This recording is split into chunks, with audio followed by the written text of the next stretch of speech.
Assalamualaikum warahmatullahi wabarakatuh.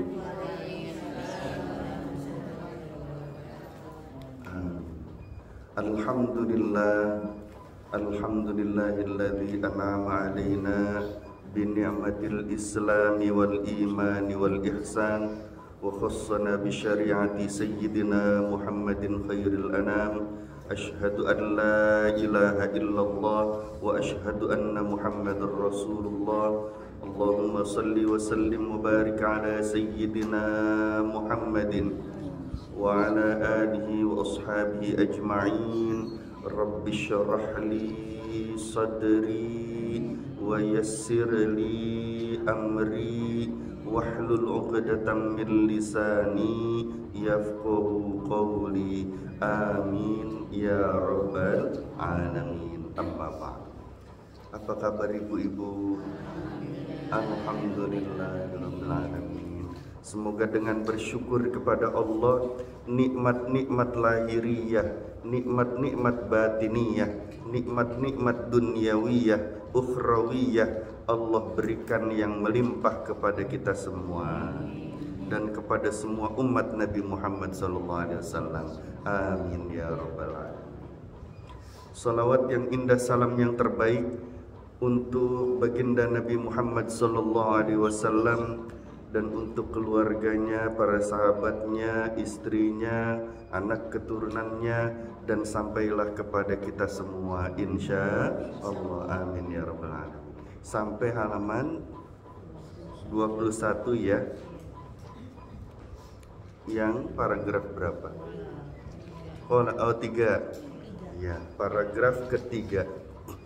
Qala Syaqiqu ibnu Ibrahim, itu ya. Bismillahirrahmanirrahim. Qala al-musannif rahimahullahu ta'ala wa nafa'ana bihi wa bi'ulumihi fid dharaini. Amin ya rabbal alamin. Qala berkata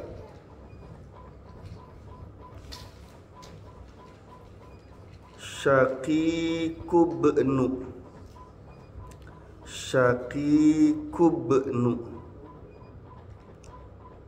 Ibrahim.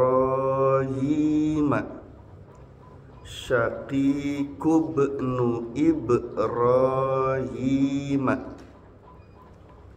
Syaqiq bin Ibrahim. Oh, dibikinin juga. Alhamdulillah, nggak apa-apa. Terima kasih. Alhamdulillah. Iya, alhamdulillah. Terima kasih Ibu. Mudah-mudahan rezekinya melimpah. Amin. Yang mengaminkan juga ya Allah. Amin. Qala berkata Syaqiq bin Ibrahim, Syaqiq bin Ibrahim. Wafaqani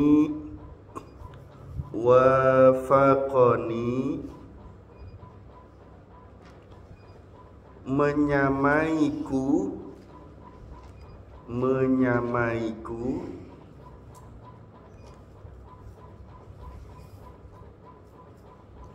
annasu manusia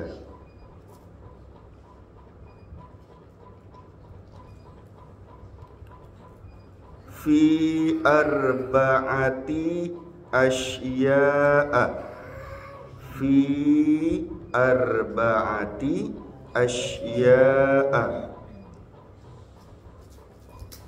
pada 4 perkara. Fi arba'ati asya'a pada 4 perkara.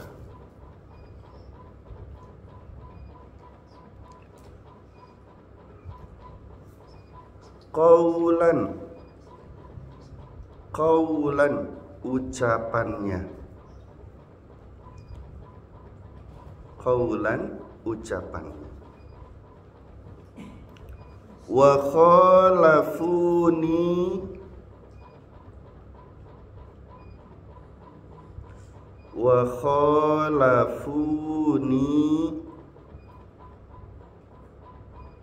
dan menyelisihiku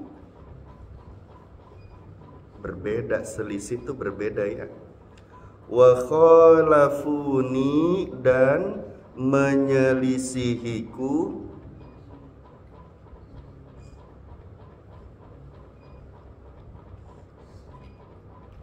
fiha padanya,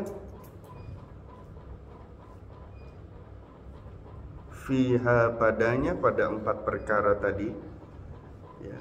Fiha padanya, fa'lan pekerjaannya,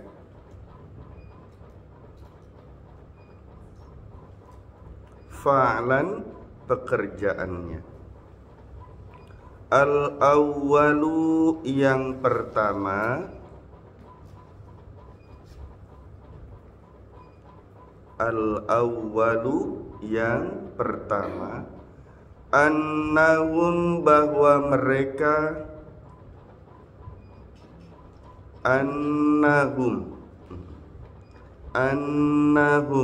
bahwa mereka,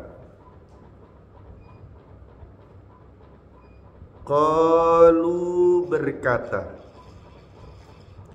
annahum bahwa mereka, qalu berkata, inna sesungguhnya kami, inna sesungguhnya kami, abidullahi ta'ala, abidullahi ta'ala, hamba Allah Ta'ala.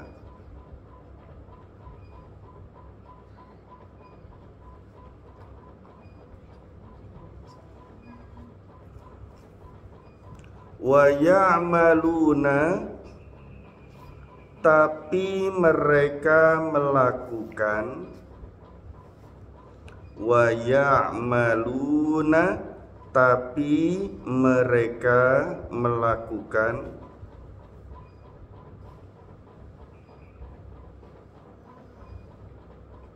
amalal ahrari, amalal ahrari,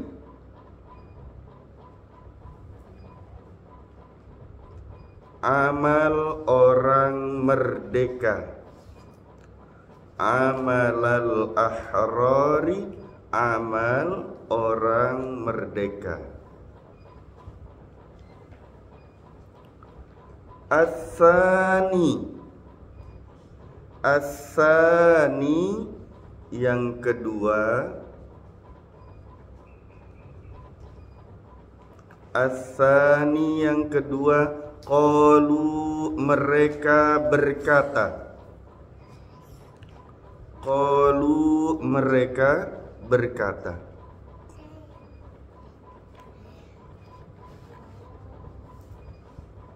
innallaha sesungguhnya Allah,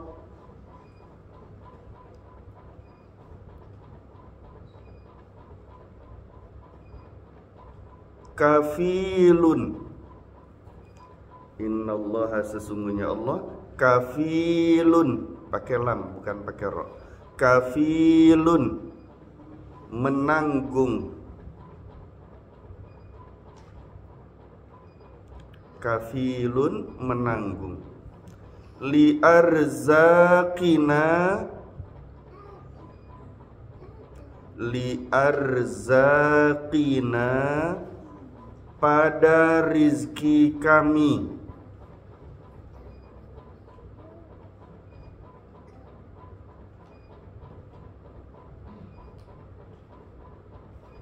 wala tatma'innu, wala tatma'innu, tapi tidak tenang, wala tatma'innu, tapi tidak tenang, qulubuhum, qulubuhum hati mereka,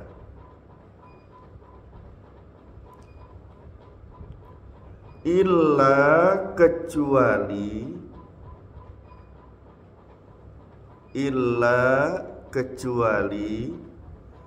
ma'a syai'in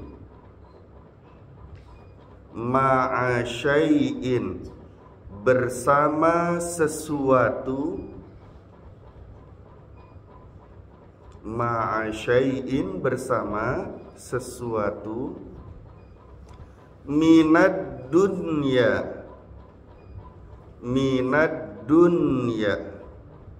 dari dunia.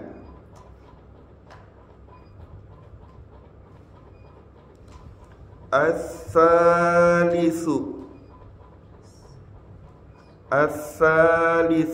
yang ketiga, qalu sama artinya dengan yang di atas, apa? Mereka berkata, betul. Qalu mereka berkata, innal akhirata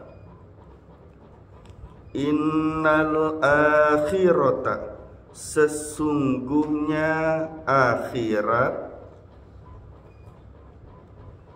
innal akhirata sesungguhnya akhirat, khairun itu lebih baik, khairun itu lebih baik, minad dunya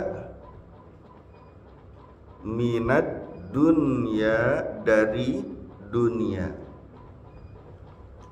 minad dunya dari dunia. Wahum tetapi mereka,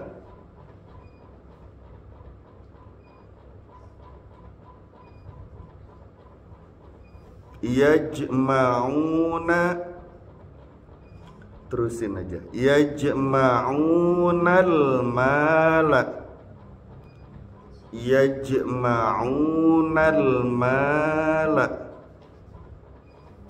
mengumpulkan harta,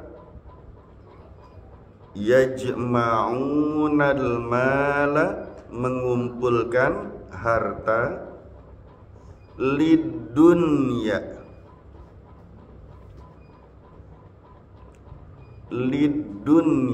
untuk dunia, wa ya'izzuna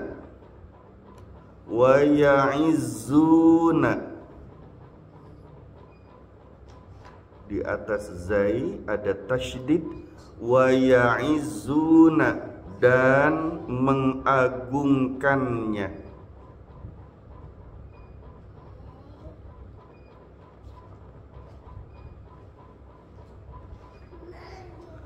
wa yajma'una dan mereka mengumpulkan, pintar, wa yajma'una dan mereka mengumpulkan, az-dzunuba dosa-dosa, az-dzunuba dosa-dosa, lil akhirati untuk akhirat, lil akhirati untuk akhirat. Ya Allah. Warrabi'u dan yang keempat, satu lagi ya, harap sabar pemirsa. Ya, satu lagi insyaallah. Warrabi'u dan yang keempat,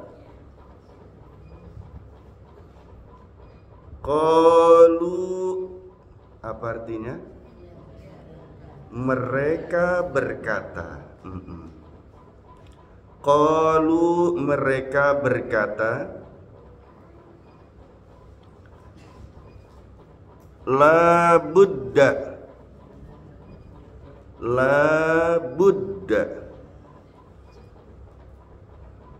tidak boleh tidak. Apa artinya? Wajib, harus, mesti, kudu. Nah, la budda tidak boleh tidak. Lana bagi kami, lana bagi kami, minal mauti dari kematian, minal mauti dari kematian, wa ya'maluna,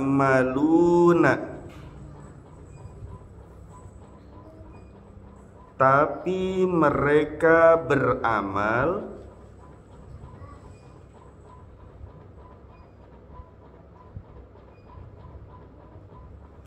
a'mala qaumin, a'mala qaumin, seperti amal satu kaum, seperti amal satu kaum, la yamutuna, la yamutuna, yang tidak akan mati, la yamutuna, yang tidak akan mati. Alhamdulillah, akhirnya selesai juga ya.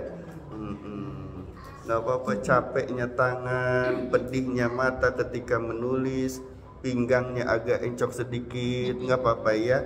Nanti menjadi penebus dosa di hadapan Allah. Ya. Kalau orang duduk di majelis ilmu itu sama juga dia duduk di taman syurganya Allah. Artinya sangat dekat sekali untuk melangkahkan kakinya menuju ke dalam syurga. Ya. Mudah-mudahan kita berada di raudhah.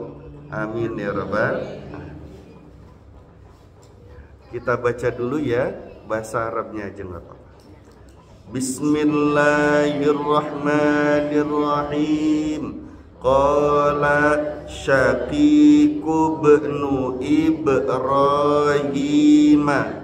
wafaqani annasu fi arba'ati asya'a qawlan wa khalafuni fiha fa'lan.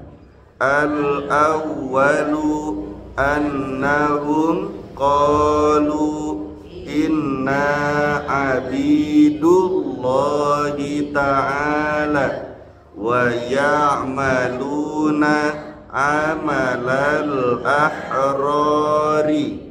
As-sani qalu innallaha kafilun li arzaqina wala tatma'innu qulubuhum illa ma'a syai'in minad dunya. Ats-tsalitsu qalu innal akhirata khairun minad dunya wa hum yajma'unal mala lid dunya wa ya'izzuna wa yajma'una dzunuba lil akhirati. Warrabi'u qalu la budda lana minal mauti wa ya'maluna a'mala qaumin la yamutuna. Alhamdulillahirabbil alamin. Ibu-ibu yang rizki lahiriah batiniahnya melimpah, yang wafatnya husnul khotimah, kita semua ya insyaallah, amin ya rabbal alamin. Pada kali ini pengarang kitab Syekh Abul Laits As-Samarqandi rahmatullah alaih itu menuliskan perkataan seorang ulama besar yang bernama Syekh Syakik bin Ibrahim. Syekh Syakik bin Ibrahim berkata, wafaqani an-nasu fi arba'ati asya'a qawlan wa khalafuni fiha fa'lan.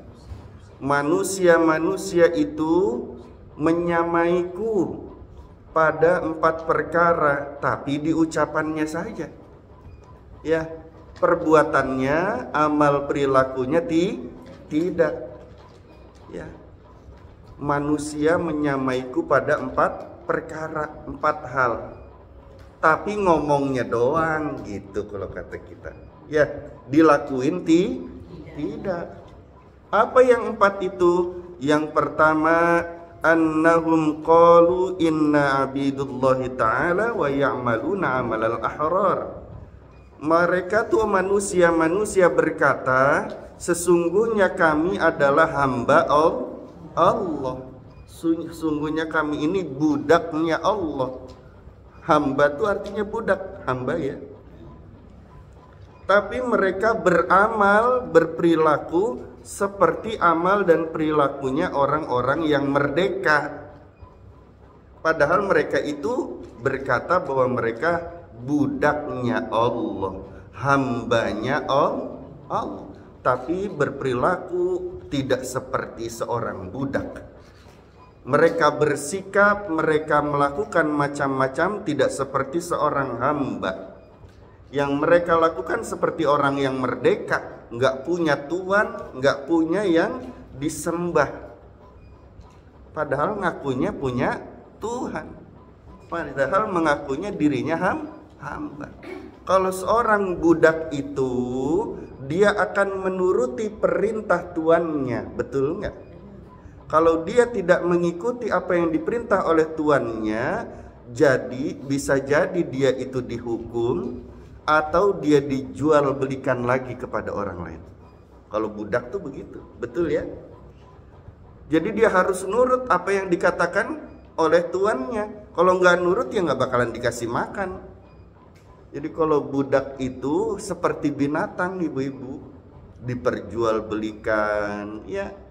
Kemudian apa yang diinginkan oleh tuannya harus dilakukan. Walaupun kerja pagi, siang, sore, malam, ya tetap harus dilakukan. Ya, diutusnya baginda Rasul SAW untuk menghilangkan perbudakan, kan salah satunya. Ya.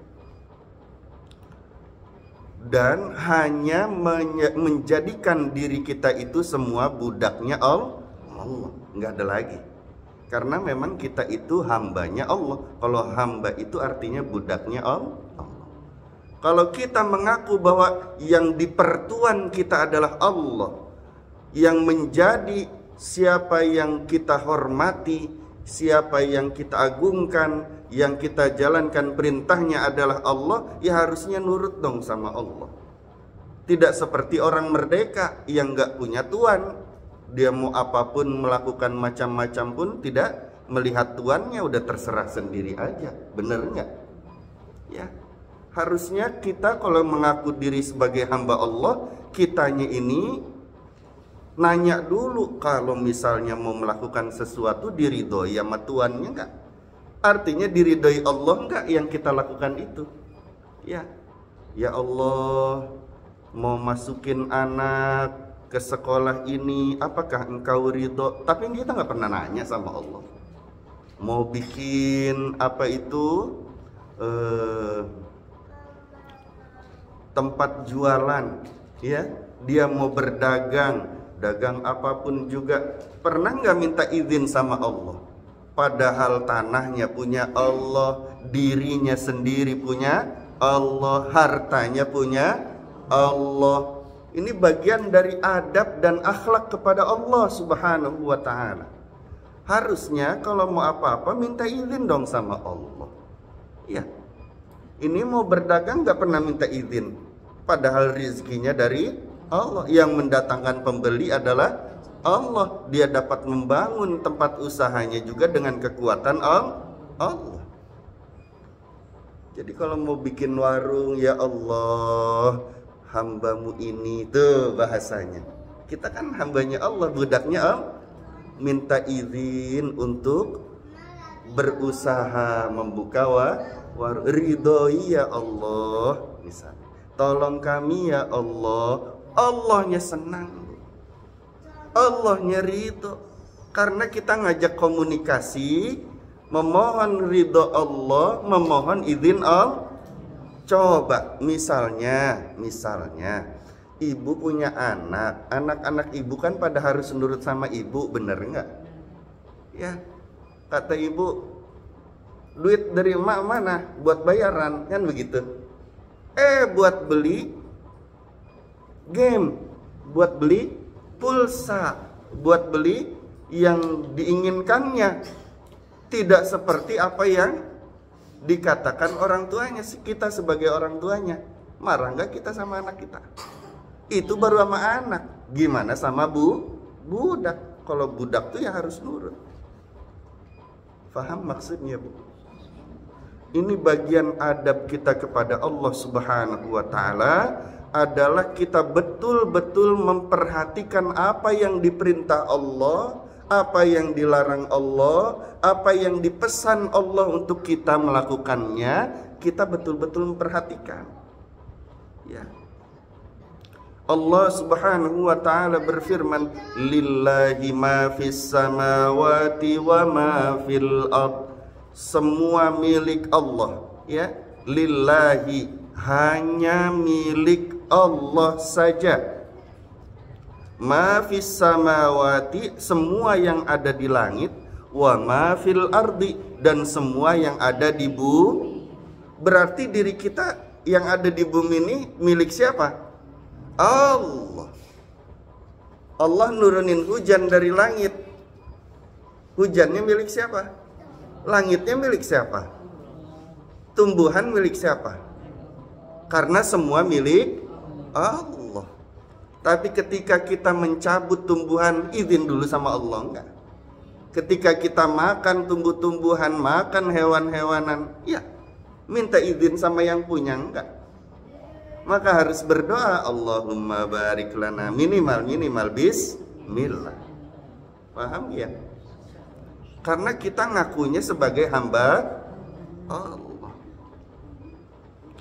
Kita tuh semua yang ada pada diri kita ini milik Allah Subhanahu wa Ta'ala. Jadi kita itu harus mempergunakan semua yang dititipkan Allah untuk menjalankan perintah. Mata ini dititipi Allah, maka mata harus memandang sesuai yang diridhoi Allah, yang Allahnya mau, yang Allahnya suka. Betul nggak? Jangan mata ini memandang kepada hal-hal yang tidak disukai Allah, kepada hal yang diharamkan Allah. Begitu pula anggota tubuh yang lainnya. Nah, itu merupakan adab dan akhlak yang tinggi derajatnya di sisi Allah Subhanahu wa Ta'ala. Apa sih bedanya adab dengan akhlak tuh? Kalau adab itu adalah sopan santun, tata krama, ya, lahiriah. Sopan santun, tata krama, lahiriah. Sopan, dia santun, tata keramanya bagus, lahiriah, tapi lahiriah. Kalau akhlak itu apa? Akhlak itu sopan santun, tata kerama batiniah.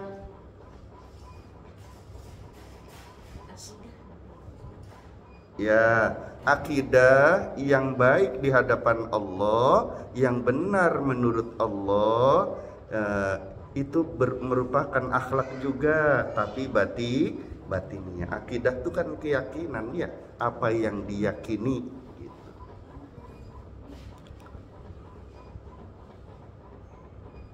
Jadi akhlak secara lahiriah kita betul menyembah Allah karena kita hambanya Allah.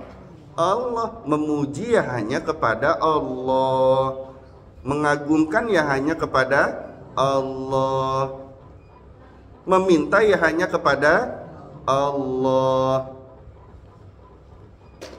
Itu karena kita menunjukkan bahwa kita itu hamba Allah, maka kita sujud, merendahkan diri di hadapan Allah. Tanda hamba tuh, tandanya seorang budak. Ya Allah, hamba siap melakukan apapun yang diperintah olehmu. Itu tandanya budak. Tandanya budak ngaku bahwa dirinya nggak bisa apa-apa, tanpa diberikan macam-macam oleh tuannya.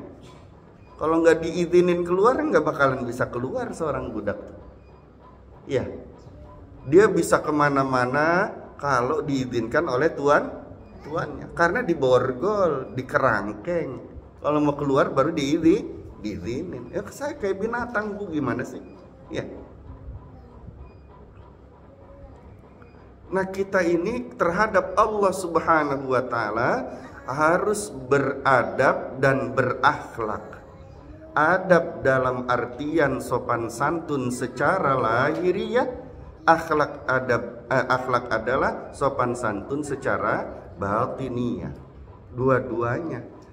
Dengan adanya sujud, mengangkat kedua tangan, tanda kita itu tidak mampu, akhirnya minta sama Allah dalam berdoa, itu tanda hamba. Tapi hatinya juga harus berakhlak kepada Allah. Bagaimana? Jangan merasa memiliki apa yang dimiliki Allah. Itu tidak baik, itu tidak berakhlak. Ya. Kalau semua kata Allah itu milik Allah, jangan kita merasa memilikinya. Anak punya siapa? Jangan merasa memilikinya. Kalau Allah pengen ambil ya ambil, kan punya Allah. Bahkan diri kita sendiri, jangan merasa kita memiliki diri sendiri. Kalau Allah pengen ambil kita nyawanya kapan saja, kan milik Allah juga. Betul ya? Jadi ya, harta nantinya kalau kita merasa bahwa kita itu tidak punya apa-apa, semua yang ada pada diri kita hanya titipan Allah. Allah hanya berikan sebagai guna pakai, bukan kepemilikan. Ya, hak guna apa? Guna pakai saja. Harta, kalau sudah kita memikirkan semuanya, yakin bahwa semuanya adalah milik Allah, nanti kita nggak berani menggunakan kepemilikan Allah itu untuk yang tidak diridhoi Allah, nggak berani. Ya, ketika menggunakan harta, ya ditanya dulu sama Allah dan harus sesuai dengan peruntukan apa yang diinginkan Allah. Ini harta mau diapain? Ya, minta izin dulu nggak sama Allah mau bayaran anak sekolah tuh? Minta izin dulu sama Allah nggak mau beli bawang cabai tomat tuh? Nggak pernah, karena kita merasa bukan hamba Allah. Merasa duit itu punya jadi kita pengen apain aja itu duit itu terserah kita, betul enggak? Coba kalau kita merasa duit kita itu punya Allah, kita tanya dulu nih, anak kita minta duit, tanya dulu sama Allah. Ya Allah, nih duit punya engkau ya Allah, kasih. Jangan pernah nanya begitu enggak sama Allah?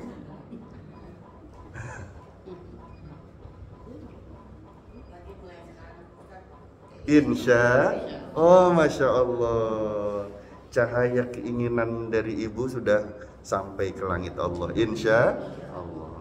Kalau ada keinginan baik itu bercahaya, dadanya itu bercahaya, dan itu tembus sampai langitnya Allah, kelihatan. Insya kita pengennya menggunakan semua titipan Allah ya untuk menggapai cinta Allah, menggapai keridhaan Allah. Jangan kayak orang merdeka nggak punya tuan, dikasih matanya buat ngelihat apa saja yang dia pengenin. Dia tidak memperdulikan bahwa mata itu adalah titipan tuannya, yaitu Allah. Dia tidak memperhatikan tangan tuh megang apa aja. Kayak orang lagi tidur, ya tangan kemana aja nggak tahu kan kita ya, betul nggak? Kesini kesono nggak tahu tuh. Makanya adab sunnahnya itu adalah bangun tidur, ketika kita habis berdoa syukur, cuci tangan, karena tangan kita nggak tahu habis kemana-mana tuh. Orang tidur nggak tahu tangannya kemana, garuk sini, nepok sono. Sadar nggak kalau tadi malam habis nepok nyamuk? Nggak sadar. Ya semacam itulah, karena tangan itu bukan milikmu, tangan itu milik Allah. Sedikit-sedikit ya Bu ya, ini belajar adab dan akhlak kepada Allah. Artinya biar meningkat nilai takwa dan imannya kepada Allah. Ini maksudnya tingkatkanlah iman dan takwa. Ayo kita tingkatkan iman dan takwa. Apa maksudnya? Ya, maksudnya begitu. Percaya nggak kalau Allah sebagai Tuhan kita? Yakin. Kalau percaya dan yakin, kata Allah, semua yang ada di langit dan di bumi termasuk dirimu tuh, itu milikku, kata Allah. Berarti harus percaya itu kan? Karena kita percaya Allah sebagai Tuhan kita. Jadi pergunakan untuk yang diridhai Allah. Kata Allah, pergunakanlah hartamu itu untuk mencukupi kebutuhan dirimu, keluargamu, barulah sisanya untuk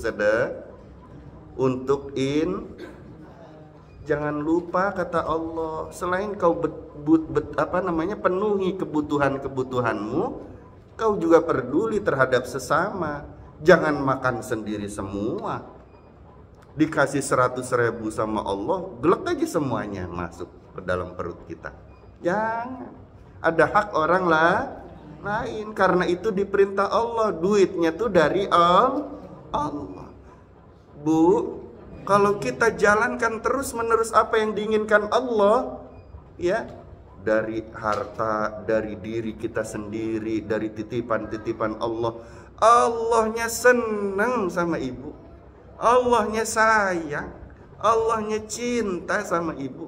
Kalau Allah sudah sayang dan cinta, ibu mau apa gampang.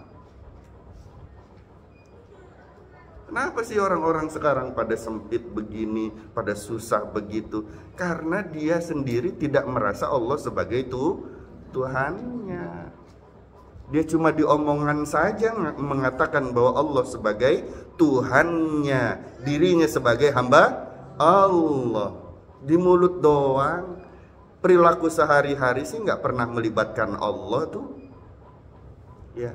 Ya Allah, dapat undangan ke sana. Menurut baginda Rasul sallallahu alaihi wasallam, kalau diundang ya datang.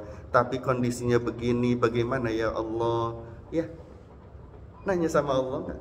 Kondisinya saya sedang kurang sehat, duit kagak ada, anak juga lagi kurang sehat. Gimana ya Allah, harus datang enggak? Ajak Allah, libatkan Allah subhanahu wa ta'ala. Jangan sendiri aja ngelakuin macam-macam. Giliran kita udah kepentok, na'udzubillahimin, baru Allahnya disalahin. Ya Allah, apakah engkau tidak sayang kepadaku? Ya Allah, selama ini kamu saya kasih kemana aja? Pernah ngajak ngobrol saya? Enggak, kata Allah. Pernah bersyukur kepada aku? Enggak dikasih macam-macam. Giliran kepentok baru nyalahin saya, baru minta sama saya. Benar? Gitu enggak? Iya. Jadi jujurlah pada diri sendiri bahwa semua yang ada pada diri kita itu milik Allah. Ibu misalnya dititipin sama seseorang 100 juta. 100 juta tuh banyak sedikit? Sedikit kata orang miliarder, banyak kata kita. Bener enggak?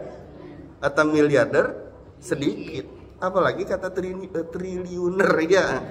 Lebih sedikit lagi, 100 juta nggak ada apa-apanya. Betul. Tapi menurut kita dititipin, Bu, ini duit 100 juta, tolong ya, yang 50 juta buat pesantren, yang 50 juta lagi dibagi dua, 25 buat masjid, 25 lagi buat anak yatim. Dititipin tuh sama saudara ibu, saudara ibunya pergi aja, dia kemana tahu ya, dititipin tuh. Ketika saudara ibu sudah pergi meninggalkan ibu, muncul keinginan, wih 100 juta beliin mobil nih. Lumayan beliin mobil, bener nggak? Walaupun second ya, 60 juta 50 juta, ntar sisanya baru bagi-bagi dah ya, pesantren 10 juta.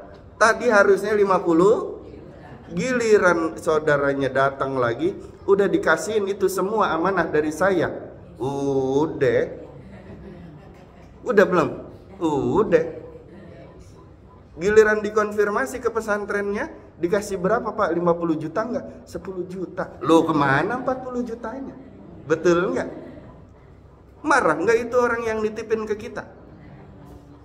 Karena duit tidak dipergunakan sebagaimana yang diminta oleh yang menitipkan. Betul enggak?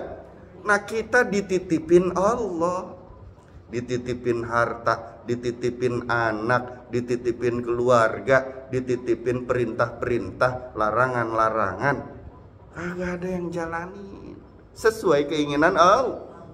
Maka agama itu, ciri orang beragama, merasa selalu berhutang kepada Allah. Kenapa begitu? Karena semua dititipin Allah. Berhutang kalau kita tidak mengamalkan atau menjaga amanah atau menyampaikan amanah sesuai dengan keinginan Allah. Yang pertama tuh begitu. Kata Syekh Syakik bin Ibrahim, mereka cuma ngomong aja tuh, manusia-manusia itu, bahwa kami adalah hamba Allah, tapi perilakunya tidak semacam itu tuh yang diperbuat ya. Kayak orang merdeka aja, bukan kayak seorang hamba. Yang kedua, Syekh Syakik bin Ibrahim rahmatullah alaih, beliau juga berkata, qalu, mereka manusia berkata, innallaha kafilun li arzaqina, sesungguhnya Allah itu menanggung terhadap rizki-rizki kami, tapi mereka tidak tenang hati mereka kecuali memiliki sesuatu dari dunia. Iya. Katanya Allah itu maha menanggung rizki-rizki. Cuma diomongan aja tuh kayaknya. Kalau dia yakin bahwa Allah pasti menanggung dan mencukupi rizkinya, hatinya harusnya tenang. Gak usah gerasak-gerusuk. Ya, karena dia yakin kalau Allah tuh pasti mencukupi rizki kepada hambanya selama hidup di dunia. Harusnya dia tenang dong. Nggak punya duit, nggak megang duit, ya tenang aja. Harusnya ya. Tapi ternyata kenyataannya tidak tenang. Betul nggak? Loh, tanggal 25, sekarang tanggal berapa? 27. Padahal awal bulan tinggal berapa hari lagi? 3 hari lagi, duit sudah habis ya. Sedangkan gajian tanggal udah gerasak gerusuk tuh hatinya, nggak tenang. Padahal di rumahnya masih ada beras, masih ada TV, masih ada motor. Halo? Kenapa nggak tenang ya nggak? Harus minjem lagi ke apa itu? Pinjem ojol, iya. Apa sih ojol tuh? Pinjol. Ya, apalagi tuh bangke. Tahu bangke? Bank keliling, ya. Bu, padahal emas masih ada, motor ada, TV ada. Kenapa mesti minjem-minjem ke bangke, bank keliling? Betul nggak? Yang isinya riba. Yang ngembaliinnya harus berlipat-lipat ganda. Kalau nggak ngembaliin, semua saudara dihina. Betul nggak? Tuh begitu. Ayo sertakan nomor telepon teman-teman Anda. Tet, tet. Kita yang kagak tahu apa-apa diteleponin mulu. Betul nggak? Tuh begitu jadinya. Harusnya tenang aja. Allah berjanji selama aku hidup di dunia pasti dikasih rizki.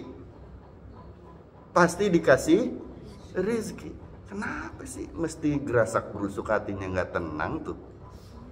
Udah taat aja sama Allah, ibadah saja kepada Allah, dan yakin kalau Allah bakal mencukupi. Pasti kok Bu. Janji Allah. Allah nggak pernah mengingkari janji. Ada orang yang ngetes terhadap jaminan rizki dari Allah. Saya nggak mau makan kalau nggak disuapin sama perampok. Gimana tuh? Dia lari ke hutan. Di hutan itu ada semak belukar yang kalau dari luar, dari sisi manapun gak akan ketahuan kalau di dalamnya ada orang. Dia pengen membuktikan kalau Allah menjamin rizkinya. Pokoknya saya gak mau makan kalau gak disuapin sama perampok. Di ujung hutan, di gunung, akhirnya ada perampok yang dikejarkan sama masyarakat. Larinya ke hutan. Di hutan dia dikejar terus. Akhirnya ngelihat ada semak-semak, nggak mungkin nih kalau orang tahu kalau ada yang di sini nih. Masuk dia ke semak-semak, kelihatan ada orang di situ. Ketahuan. Jangan bilang-bilang, iya nggak bilang-bilang. Kalau kamu nggak bilang-bilang, nih makan bareng-bareng saya. Tapi makanannya harus halal ya Allah. Ini makanan dari ibu saya. Ibu saya tukang guru ngaji. Suka ngajarin ngaji, ini dapat dari ibu saya, dikasih bekal. Padahal perampok. Tapi itu roti yang dibelikan ibunya, uangnya disuapin aja. Karena dia yakin bahwa semua itu pasti diberikan oleh Allah kecukupannya. Cuma karena kitanya ragu terus sama Allah, kitanya nggak pernah yakin sama Allah, nggak pegang duit.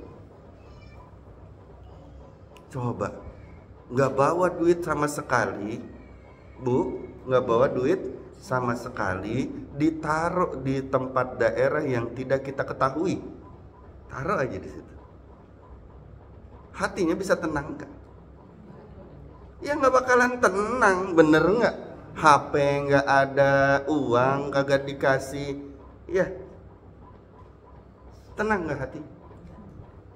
Katanya yakin terhadap rizki Allah, kenapa nggak tenang? Kita masih dikasih akal. Pinjem dulu, jaminannya apa? Saya kerja deh, ya beli HP, ya kerja selama 1 bulan, gajiannya untuk bayar HP. Hubungin saudaranya, bisa kan begitu? Kenapa dikasih akal pikiran sama Allah nggak dipergunakan, kan begitu? Yang ada kita hanya menyalah-nyalahkan Allah. Padahal di rumah masih ada emas, masih ada motor. Dia tetap aja, ya Allah, aku tidak punya duit. La ilaha illallah, la ilaha illallah. Malaikat juga gemes ngelihat ibu-ibu tuh ya. Oh iya. Ada malaikat Jibril tuh gemes ngelihat orang-orang Taif tuh. Oh gitu. Oh doanya, iya kayaknya ada deh Bu. Ya, terusin ya. Katanya kamu itu yakin terhadap jaminan rizki dari Allah. Rizki kamu tuh ditanggung Allah. Allah tuh maha kaya. Kenapa jadi nggak tenang hidup di dunia?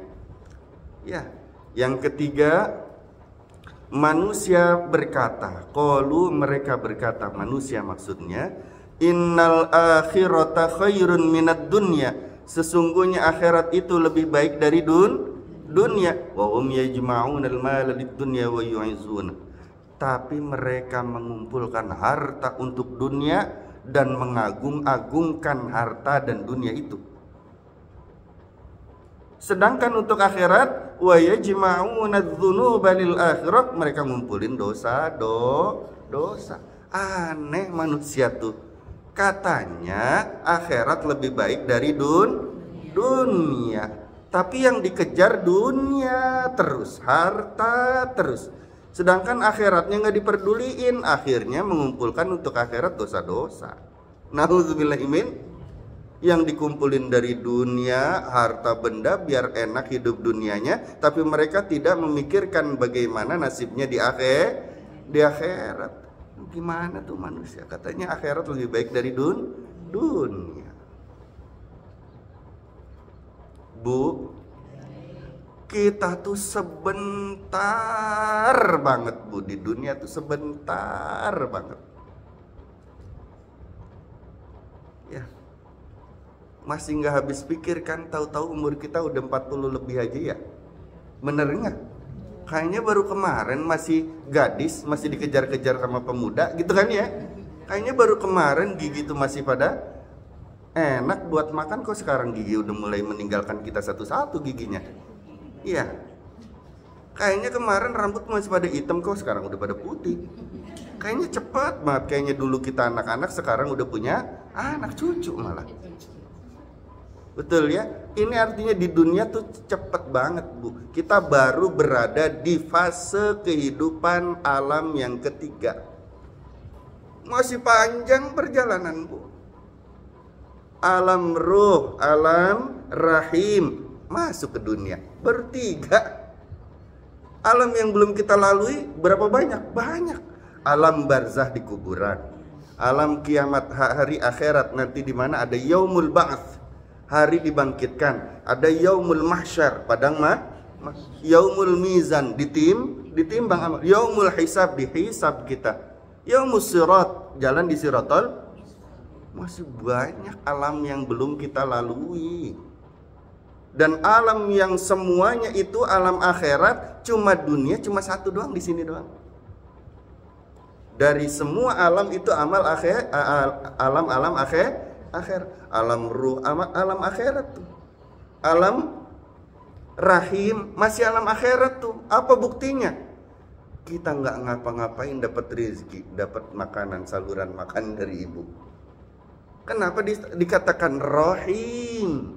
Karena Allah itu Ar-Rahman Ar-Rahim. Ar-Rahim itu Asmaul Husna Allah untuk apa? Untuk orang yang beriman di akhirat.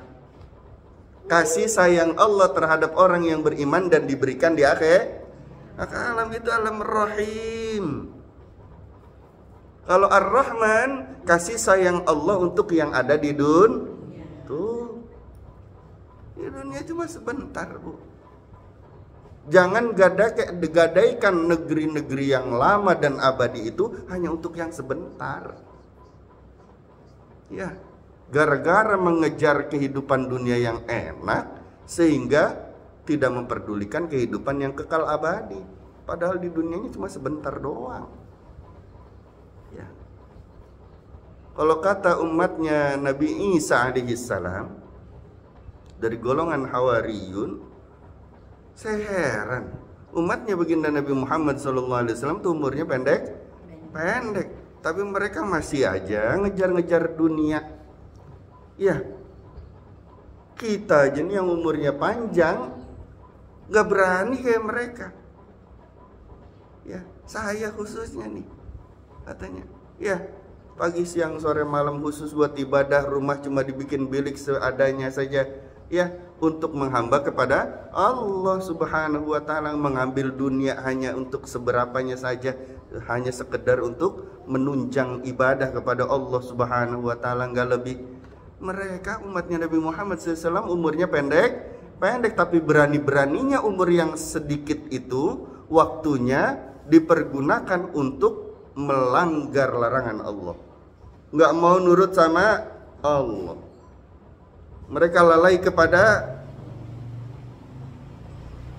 aneh umatnya Nabi Muhammad SAW. Tapi di antara keanehan itu ada keunggulan umat baginda Rasul sallallahu alaihi wasallam. Karena kita punya Rasulullah sallallahu alaihi wasallam. Alhamdulillah.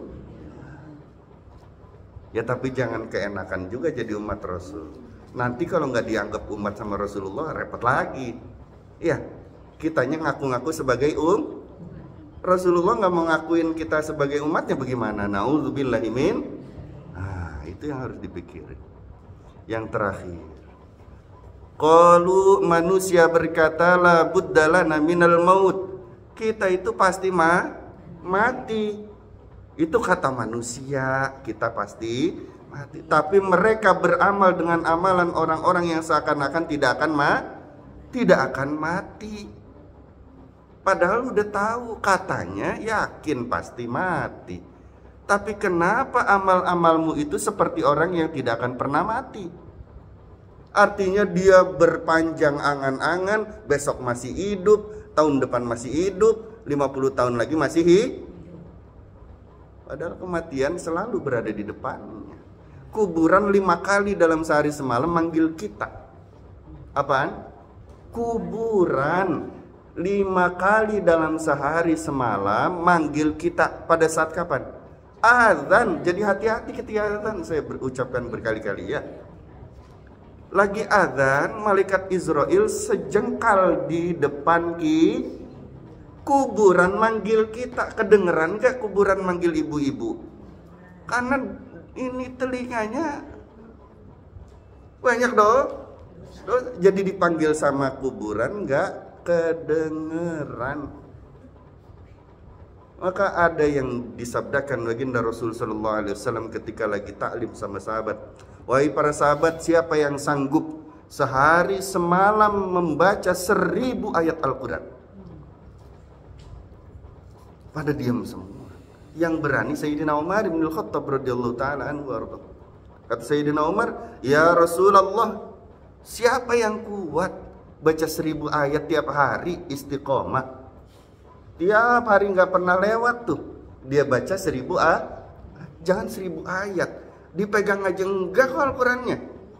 Halo, ayo ngaku. Iya, apalagi harus tiap hari.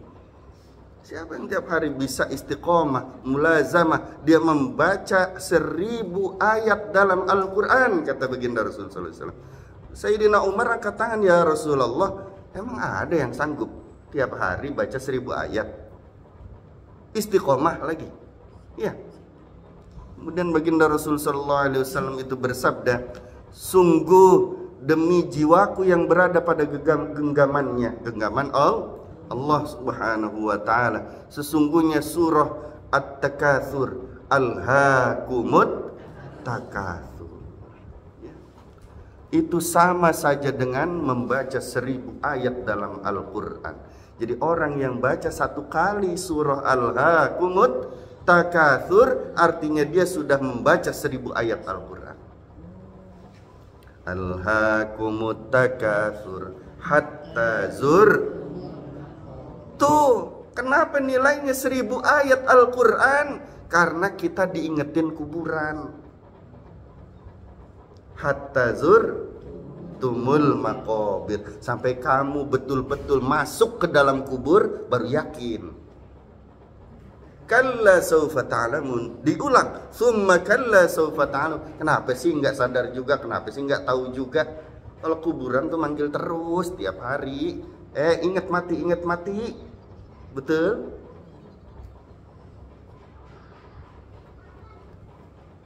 Kalla law ta'lamuna ilmal yaqin. Kamu pasti akan tahu dengan ilmu yakin. Pasti yakin. Oh, dengan masuk kuburan? Pasti ya? Tsumma latarawunnaha 'ainal. Ngelihat sendiri bahwa semua ini tidak bisa terjadi tanpa izin Allah. Kamu yakin melihat dengan mata kamu, mata kepalamu sendiri bahwa semua ini milik Allah. Bahwa semua ini tidak akan terjadi tanpa kun fayakunnya Allah. Baru yakin ngelihat sendiri dengan mata kepalamu nanti kalau sudah masuk kuburan. Maka jangan sampai kita menyesal udah ada di kuburan baru kita yakin. Ayo sebelum masuk kubur nih, masih hidup di dunia, udah disuruh yakin sama Allah, yakin. Paham ya? Jadi sebelum kita masuk kubur, jangan sampai udah masuk kubur baru yakin sama Allah.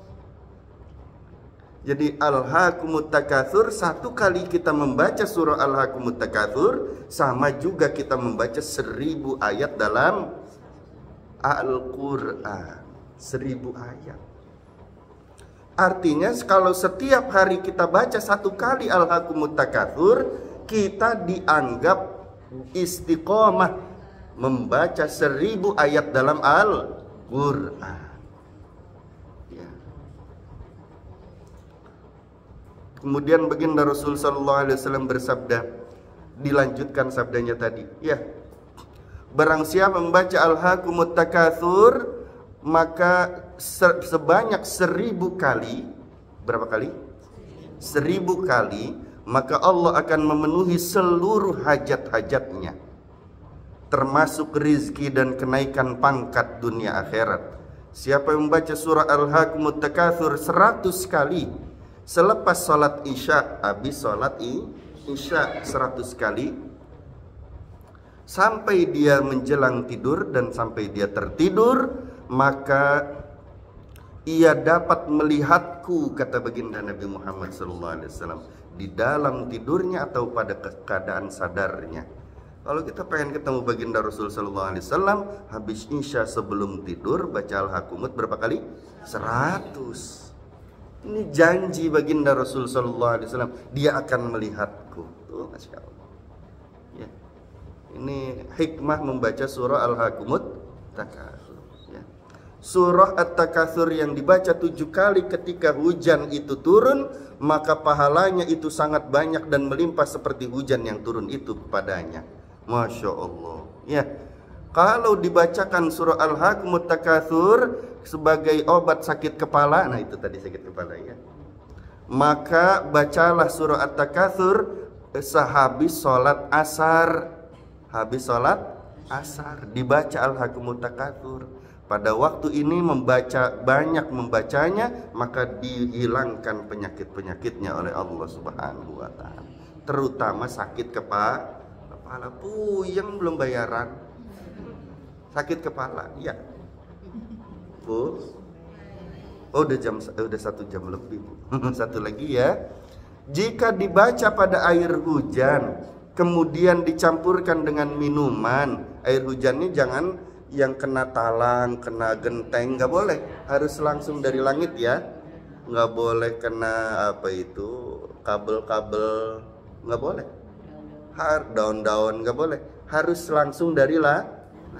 Kita bacakan surah Alhaakumut Takatsur kepada air hujan yang kita tampung langsung dari langit, kemudian kita campurkan ke dalam minuman kita, mau teh, mau kopi, mau susu, mau apa aja, minuman air putih atau minum langsung ya. Maka insya Allah menjadi obat bagi semua obat yang menyembuhkan penyakit-penyakit, dan itu sangat mujarab, kata baginda Rasulullah SAW ya. Sebaiknya kalau mau cepat sembuhnya, dibacanya 100 kali ya. Air hujan yang kita tampung langsung dari langit, dibacakan Alhaakumut Takatsur 100 kali, ditiup, diminumin sama orang yang sakit, itu obat yang sangat mujarab, kata baginda Rasulullah SAW ya. Bu, kalau orang sakit kepala habis asar, punya migrain, punya vertigo dan yang lain sebagainya yang berkaitan dengan sakit kepala ya, banyak di habis sholat asar tuh baca Alhaakumut Takatsur, insya Allah sakit kepalanya hilang, sehat walafiat. Berapa aja sebanyak-banyaknya. Pokoknya habis asar sampai sebelum maghrib, sampai azan maghrib, dia banyak membaca Alhaakumut Takatsur. Baginda Rasulullah SAW tidak sebutkan berapa banyaknya ya, kalau untuk sakit kepala ya. Nanti dikasih tahu tadi buat siapa ibu yang itu itu buat Bu Nani ya. Bu, catatan ini saya catat, belum tahu saya kalau ibu sakit kepala ya, tapi disuruh catat hadis ini. Alhamdulillah ya, itu takdir Allah tuh, rizki dari Allah. Alhamdulillahirrahmanirrahim. Wallahu a'lam bishawab. Semoga bermanfaat, semoga berkah, semoga sehat walafiat, rizkinya melimpah, semuanya jadi ahli surga, anak keturunannya jadi orang yang sukses dunia, sukses akhirat, menjadi orang yang bertakwa kepada Allah Subhanahu wa taala, wafatnya husnul khotimah. Amin ya rabbal alamin. Assalamualaikum warahmatullahi wabarakatuh.